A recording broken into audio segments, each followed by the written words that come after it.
Okay dear students, ఇక్కడ నేను చెప్పదలుచుకున్నది వీడియో టాపిక్లో డ్రకాంకులస్ మెడినెన్సిస్ అనే హెల్మంతిస్ పారాసైట్స్ ఒక నిర్మాణమును మరియు జీవిత చరిత్రను అలాగే అది కలిగించే వ్యాధికారకత గురించి మీకు ఈ వీడియో క్లాస్లో చెప్పదలుచుకున్నాను. ఎందుకంటే ఇది ఒక పరాన్నజీవి కాబట్టి ఇది వ్యాధులను కలిగిస్తుంది. ఆ వ్యాధి ఎలాంటి వ్యాధులు వస్తున్నాయనేది తెలుసుకోవడానికి నేను ఈ టాపిక్ను ఎంచుకొని మీకు చెప్పదలుచుకున్నాను. ఓకే, డ్రకాంకులస్ మెడినెన్సిస్ అనే నిమాటియెంతిస్ వర్గానికి చెందిన పారాసైట్. అంటే జంతురాజ్యంలో ఇది నిమటోడా అంటే హెల్మంతిస్ పారాసైట్స్గా పేర్కొంటాము. అంటే సాధారణంగా జంతురాజ్యంలో ప్లాటి హెల్మంతిస్, నిమాటి హెల్మంతిస్ రెండు వర్గాలు ఉంటాయి. వీటిలో ఉండే జీవులన్నీ పారాసైట్ జీవనాన్ని గడిపే జీవనం అంటే పరాన్న జీవనం గడిపే జీవులు కాబట్టి వీటిని హెల్మంతిస్ పారాసైట్స్ అని పేర్కొంటాము. మరి ఇక్కడ నిమాటి హెల్మంతిస్ ఇది గుండ్రని పురుగు కాబట్టి దీన్ని నిమాటి హెల్మంతిస్ వర్గంలో చేర్చారు, లేదా దాన్నే ఎస్క్ హెల్మంతిస్ అని పేర్కొంటాము. మరి జంతురాజ్యంలో దీని యొక్క స్థానము లేదా వర్గీకరణ ప్రకారము మనం తెలుసుకున్నట్లయితే వర్గము ఆస్కి హెల్మంతిస్, విభాగము నెమటోడా, ఉపవిభాగం పాస్మిడియాలు, క్రమము డ్రకాంకులోడియా, ప్రజాతి డ్రకాంకులస్, జాతి మెడినెన్సిస్. ఓకే, మరి దీని యొక్క నిర్మాణం మనం పరిశీలన చేసినట్లయితే డ్రకాంకులస్ను సాధారణంగా గినియా పురుగు అంటాము, లేదా నారా పురుగు అని పిలుస్తాము, డ్రాగన్ వర్మ్ అనే పేర్లతో పిలుస్తాము. అంటే డ్రకాంకులస్ను వివిధ పేర్లతో మనం పిలుస్తూ ఉంటారు. వారి యొక్క ప్రాంతాల యొక్క పేర్లను బట్టి నారా పురుగు అని, డ్రాగన్ వర్మ్ అని, గినియా పురుగు అని ఇలా ఆ జీవిని పిలవడం జరుగుతుంది. మరి ఇది మానవుని యొక్క అధోచర్మీయ కణజాలంలో ముఖ్యంగా కాళ్ళు, చేతులు, వీపు ఇలాంటి ప్రాంతాల్లో అంతర పరాన్న జీవనము కొనసాగిస్తుంది అంటే నివసిస్తుంది. మరి ఇది చూసినట్లయితే స్తూపాకారంలో ఉండి పొడవుగా ఉంటుంది, లైంగిక ద్విరూపకతను కలిగి ఉంటుంది, సెక్సువల్ డైమార్ఫిజం ఉంటుంది. మరి ఈ స్త్రీజీవి మరి ఈ సెక్సువల్ డైమార్ఫిజం రెండు రూపాల్లో ఉంటుందని చెప్పమ్మా. అవి ఆడ మగ రెండు రూపాల్లో ఉంటాయి. మరి స్త్రీజీవి తీసుకునితే స్త్రీజీవి సుమారు 60 సెంటీమీటర్ల నుంచి 1 మీటర్ వరకు పెరుగుతుంది. అంటే చాలా పొడవైన జీవి. ఇది సన్నగా దారంలాగా స్తూపాకారంలో ఉండి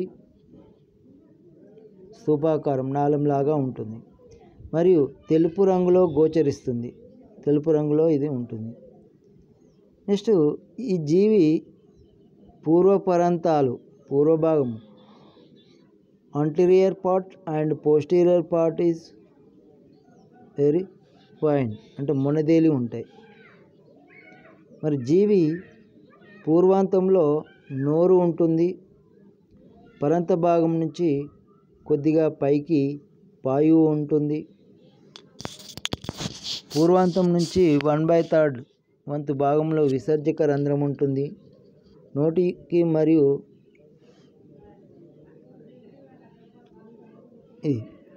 1/3 వంతు భాగంలో విసర్జక రంధ్రం ఎక్స్క్రేటర్ పోర్ ఉంటుంది. నోటికి మరియు విసర్జక రంధ్రానికి మధ్యన స్త్రీ జనన రంధ్రము ఫీమేల్ జెనిటల్ 4 ఉంటుంది. ఇలా ఎక్స్క్రీట్ 4, జెనిటల్ 4 ఉండడము. కాబట్టి ఈ జీవి జనరల్గా శిశుత్పాదక జీవి, వివిపారస్ ఎనిమల్గా పేర్కొంటాం. అంటే శిశువులను మాత్రమే, అంటే నేరుగా పిల్లలను కంటాయి. మరి స్త్రీజీవి దీని యొక్క జీవితకాలం లైఫ్ స్పాన్ తీసుకుని సుమారు 1 year వరకు ఉంటుంది. 1 year ఇది జీవిస్తుంది, 1 సంవత్సరం వరకు జీవిస్తుంది.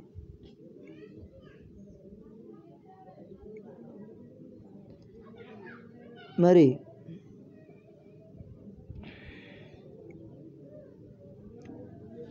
ఈ విధంగా స్త్రీజీవి సుమారు 1 మీటర్ వరకు పొడవు పెరుగుతుంది. ఎక్స్క్రీటర్ 4, స్త్రీ జనరంధ్రము, శిశుత్పాదక జీవి, 1 year వరకు జీవిస్తుంది స్త్రీజీవి.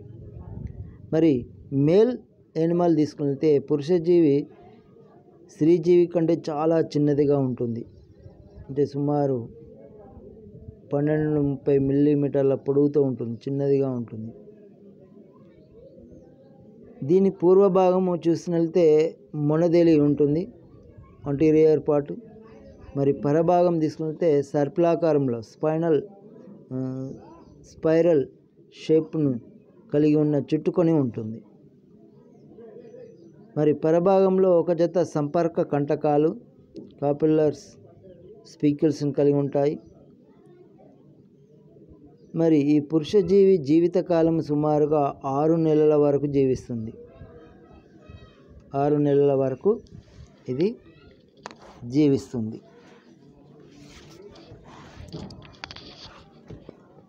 ఓకే, చూడండి డయాగ్రామ్లో చూసినట్లయితే ఇక్కడ స్త్రీజీవి యొక్క భాగము, స్త్రీజీవి చూసినట్లయితే చాలా పొడవుగా ఉంటుంది. దానిలో 1/3 వంతు పురుషజీవి మాత్రము ఉంటుంది. మరి ఈ విధంగా దీని యొక్క డ్రాకంక్లస్ పురుష స్త్రీజీవి యొక్క నిర్మాణ స్ట్రక్చర్ను మనం చూడడం జరిగింది. మరి వీటి యొక్క లైఫ్ సైకిల్, జీవిత చరిత్ర చూసినట్లయితే డ్రాకంక్లస్ పరాన్నజీవి డైజెనెటిక్ పరాన్నజీవి. అంటే 2 అతిథేయుల్లో తన జీవిత చరిత్రను పూర్తి చేస్తుంది కాబట్టి దాన్ని డైజెనెటిక్ పరాన్నజీవి అంటాము. అదే ఒకే అతిథేయులు తన జీవిత చరిత్ర పూర్తి చేసినట్లయితే అటువంటి పరాన్నజీవులను మోనోజెనెటిక్ పరాన్నజీవి అంటాము, లేదా మోనోజెనిక్ పరాన్నజీవిగా పిలుస్తాము. మరి ఇక్కడ సాధారణంగా మానవుడు ప్రైమరీ గోష్ట్గా పేర్కొంటాము, అతిథేయగాను. సైక్లాప్స్ సెకండరీ లేదా మీడియేటరీ అతిథేయగా పేర్కొంటాము.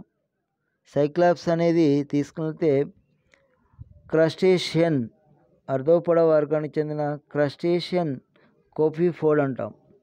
అంటే క్రస్టేషియన్ విభాగానికి చెందిన జీవులు. ఇది మాధ్యమిక అతిథేయగా పనిచేస్తాయి. అంటే మానవులో తన పూర్తి జీవిత చరిత్రను పూర్తి చేయదు, తర్వాత సైక్లాప్స్లో పూర్తి చేసుకుంటుంది. ఇది 2 జీవులలో తన జీవిత చరిత్ర అనేది పూర్తి చేస్తుంది కాబట్టి ఇటువంటి జీవులను డైజెనిక్ పరాన్నజీవి అని పేర్కొంటాము.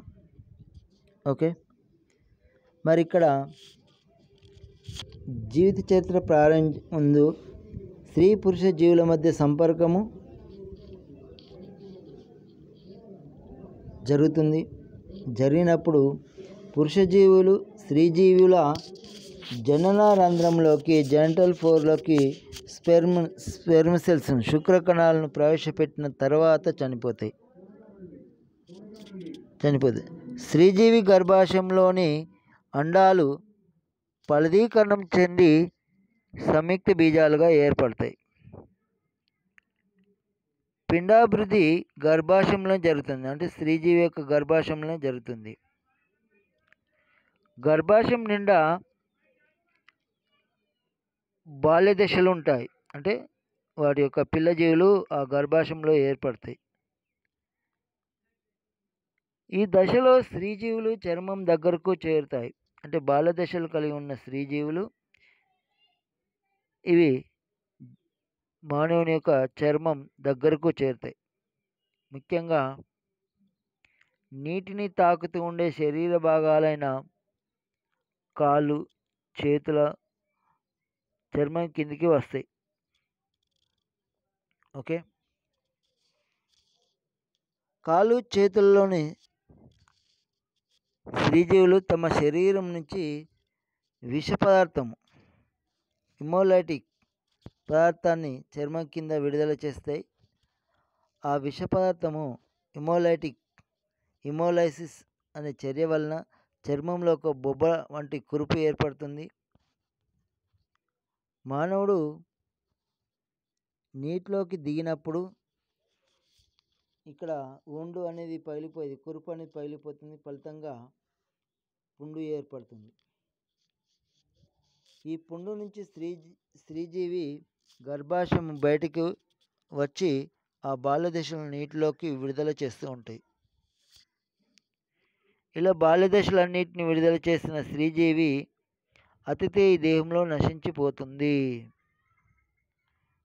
చూడండి వాటి యొక్క పర్ణజీవులు ఎంత అనుకూలనాలు, అంటే తన జీవిత చరిత్ర పూర్తి చేయడానికి ఎంత అడాప్టేషన్స్ కలిగి ఉన్నాయంటే చూడండి.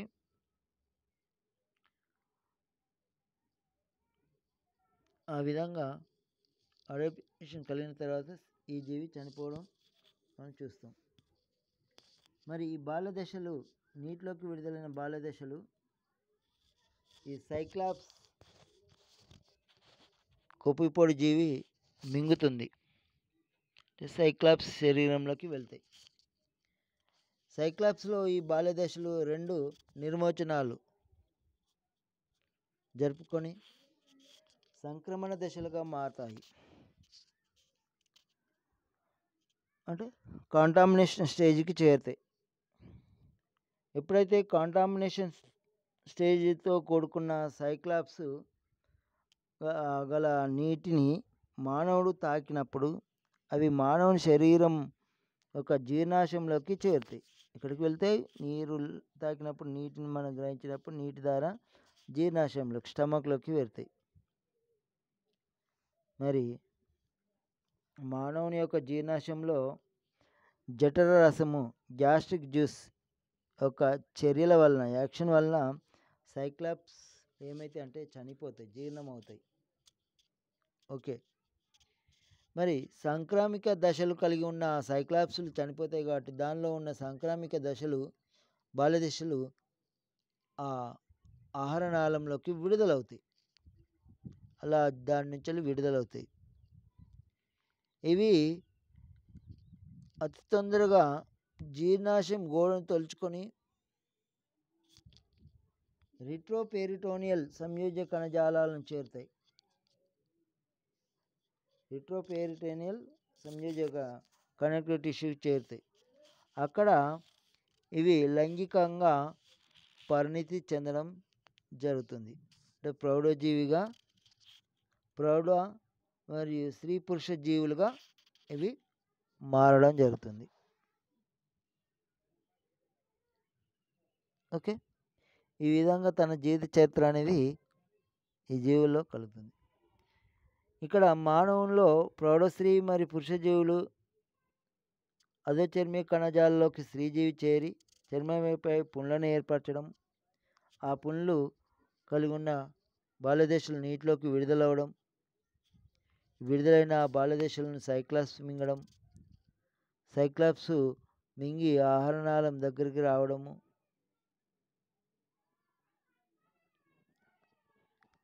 ఓకే. అక్కడ ఆహారనాళం నుండి సైక్లాప్స్ శరీర కోరం నుంచి బాల్యదశలు సంక్రమణ దశలుగా కాంటామినేషన్ స్టేజ్గా మారడము, ఆ కాంటామినేషన్ స్టేజ్తో కూడుకున్న ఆ సైక్లాప్స్ కలిగి ఉన్న నీటిని మానవుడు మింగడం ద్వారా మానవ శరీరంలో చేరి అక్కడి నుంచి జీర్ణాశయంలో చేరుతాయి. జీర్ణాశయంలో చేరిన జీర్ణాశయంలో నుండి అవి వెంటనే రిట్రోపెరిటోనియల్ కణాలైన మానవులు, ప్రౌఢ స్త్రీ మరియు పురుష జీవుల్లోకి చేరుతాయి. ఇలా డ్రాకంక్లోస్ మెనసిస్ జీవిత చక్రాన్ని మనం ఈ పటం ద్వారా వివరించడం జరిగింది. మరి వ్యాధిజనకత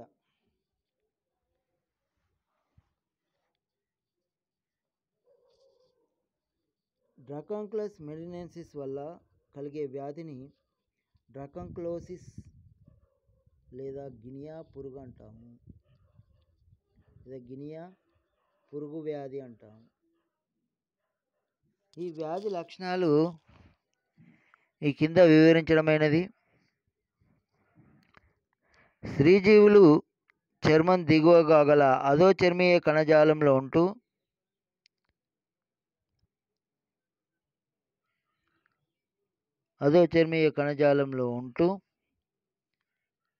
చర్మం పైన చిన్న చిన్న కురుపులను ఏర్పరుస్తాయి. ఈ కురుపులు పగిలి దాని నుంచి స్త్రీజీవి బయటికి వచ్చి బాలదశలను నీటిలోకి విడుదల చేస్తాయి. ఈ కురుపులు బ్యాక్టీరియా లాంటి జీవుల మాధ్యమిక సంక్రమణ వలన కొత్త బాధలు సృష్టించబడతాయి. కొత్త రకమైన డిసీజ్ రావడం జరుగుతూ ఉంటాయి. ఈ కురుపుల వలన బ్యాక్టీరియా లాంటి జీవులు ఆ ప్రాంతంలో చేరి మళ్ళీ కొత్త దశలుగా మారి అవి ఏర్పడడం జరుగుతుంటాయి.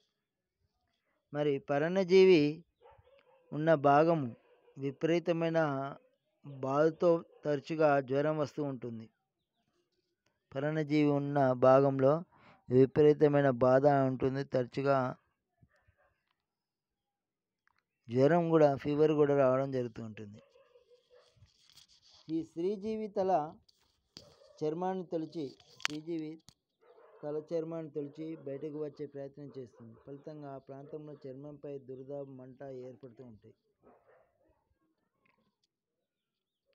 మరి ఏ విధంగా ఈ డ్రకాంక్లోసిస్ లేదా గినియా పురుగు వ్యాధిని నిర్ధారించాలంటే, వ్యాధిగ్రస్తుని చర్మంలో ఏర్పడ్డ పుండ్ల నుంచి స్త్రీజీవి పాక్షికంగా బయటకు వచ్చినప్పుడు దాన్ని గుర్తించడం సులభమవుతుంది.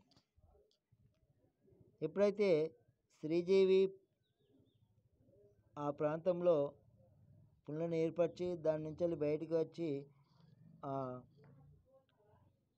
గర్భాశయం గుండా పిల్ల దశలను నీటిలోకి విడుదల చేస్తే అప్పుడు దాన్ని గమనించవచ్చు. అలాగే డ్రకాంక్లస్ ప్రతిజనకము యాంటీబాడీ తీసుకుంటే ఆధాచర్మంలోకి ప్రవేశపెడితే 24 గంటల లోపల చర్మంపై చక్కెర రూపంలో ప్రతిచర్య ఏర్పడుతుంది. అధోచర్మీయ భాగంలో చక్కెర రూపంలో ఏర్పడుతుంది. ఓకే, ఇక్కడ అధోచర్మంపై 24 గంటల లోపల చర్మంపై చక్కెర రూపంలో ప్రతిచర్య అనేది కనిపిస్తుంది. కాబట్టి దీన్ని బట్టి ఇది డ్రకాంక్లోసిస్ అనే వ్యాధిని గుర్తించవచ్చు. మరి వ్యాధి చికిత్స ట్రీట్మెంట్ తీసుకుంటే హంబిలార్ అనే నైట్రోథయోకోల్ సంయోగ పదార్థం మరియు నెరిడాజోల్ అనే మందులతో డ్రకాంక్లోసిస్ను నయం చేయవచ్చు. సాంప్రదాయిక పద్ధతిలో కూడా అతిథేయ చర్మం నుంచి డ్రకాంక్లోసిస్ను బయటకు తీయవచ్చు.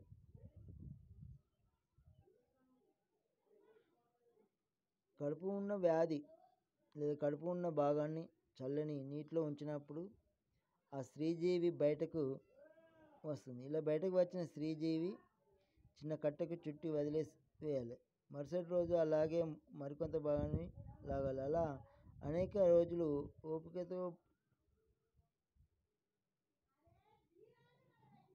ఓపికతో బయటకు లాగడం ద్వారా పరాన్నజీవి పూర్తిగా తొలగించబడుతుంది. ఈ విధంగా చేయడం ద్వారా మరి వ్యాధి నిర్ధారణ క్లినికల్ ట్రయల్స్లో త్రాగే నీటిని వేడి చేసి కానీ వడబోసి కానీ త్రాగాలి. నీటికి రసాయన చికిత్స చేయడం ద్వారా అంటే సైక్లాప్సిన్ చంపేయచ్చు. క్లోరిన్ ఎషనిన్ చేయడం ద్వారా సైక్లాప్స్ను తినే చేపలను నీటిలోకి విడుదల చేస్తాయి.